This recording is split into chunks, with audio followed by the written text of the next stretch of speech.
Les composites sont des matériaux qui naissent de l'union de deux matériaux homogènes qu'on va assembler pour donner au matériau final des propriétés vraiment ciblées et remarquables.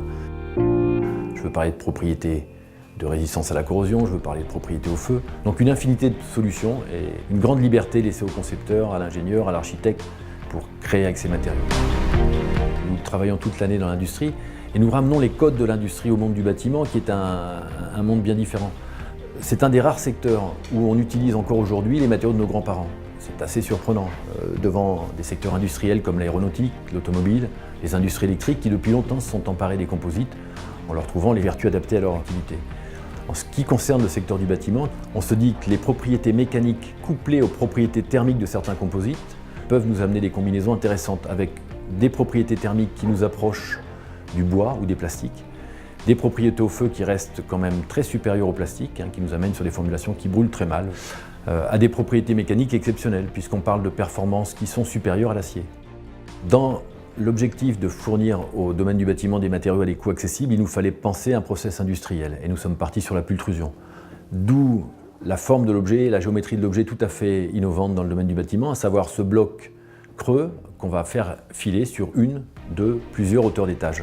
On n'est pas en train de vous proposer un mur, on est en train de proposer un réel système constructif, avec une réflexion avancée sur la façon de traiter les réseaux en intérieur du mur, avec des fonctions avancées aussi pour aller attacher sur cette façade tout un tas d'éléments qui nous paraissent essentiels aujourd'hui, puisque un des enjeux sur ce mur, et la mention I+, est là pour y faire référence, c'est de capter les énergies du soleil, complètement gratuites, disponibles assez régulièrement dans l'année et absolument renouvelables.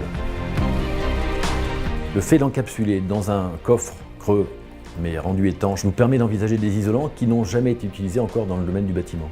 Je veux parler d'isolants recyclés, je veux parler de produits qui sont très sensibles, laine de mouton, produit excellent. Ça nous projette dans une économie dite circulaire, extrêmement intéressante sur un plan environnemental, puisque le fait de pouvoir sourcer dans la région même l'isolant est un argument très fort.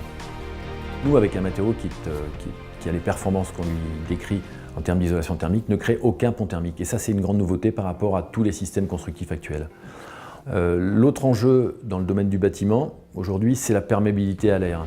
La réglementation thermique nous demande de faire des bâtiments qui sont extrêmement étanches. Et là, le système constructif propose une double rangée de joints spécialement conçus et qui vont nous assurer une étanchéité à l'air et à l'eau parfaite. L'autre enjeu important me semble être sur un mur de pouvoir y poser des végétaux. Nous sommes face à des matériaux qui sont les mêmes matériaux que la coque de bateau, peu ou prou, qui sont complètement insensibles à toute forme de corrosion et insensibles à l'humidité.